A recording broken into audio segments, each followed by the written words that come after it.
The old house that whispers your name. I've never told anyone this before. I moved into this old place out in the sticks a few months ago. Cheap rent, which was perfect for a freelance graphic designer like me. I'm an introvert, pretty anxious on a good day, and the quiet rural town seemed ideal.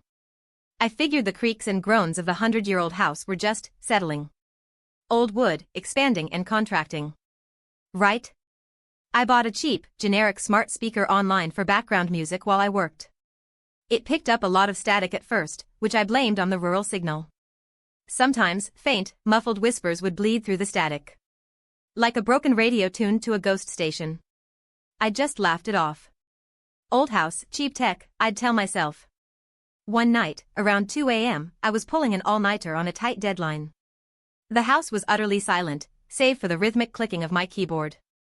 I felt that familiar unease creep in, the kind that makes the hair on your arms stand up for no reason. I asked the smart speaker, "Hey, play some ambient music." It crackled. Then, instead of music, the whispers started again. Louder this time. Not muffled static, but distinct, layered voices.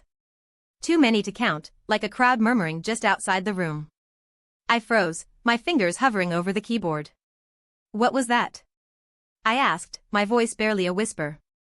The speaker went dead silent for a moment. The air in the room suddenly felt thick, heavy, and I swear I smelled ozone, like after a lightning strike. Then, a voice, distorted and stretched, yet unmistakably from the speaker, spoke a single word. My name. Leo. It was my name, twisted, drawn out, layered over those faint, incessant whispers. My blood ran cold. This wasn't a glitch. This was responsive. Then another word, clearer this time, echoed through the cheap speaker, leave. Panic seized me. The whispers around me seemed to intensify, no longer just from the speaker but from the walls themselves, mirroring the sound that had just come out of the device. It wasn't the speaker making the noise, it was just a conduit. An invitation. I ripped the smart speaker from its outlet, the cord practically tearing. The air immediately felt lighter, but the whispers in the room pulsed, briefly growing louder as if in protest, then slowly faded. The ozone smell dissipated. I stood there, heart hammering, clutching the cold plastic device. I understood then. The house wasn't just settling. It was occupied.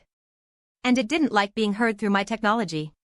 I wrapped the speaker in a towel, shoved it into an old cardboard box, and took it up to the darkest corner of the attic, far away from any power source. The house still creaks. The floorboards groan. But the specific, responsive whispers stopped the moment I severed that connection.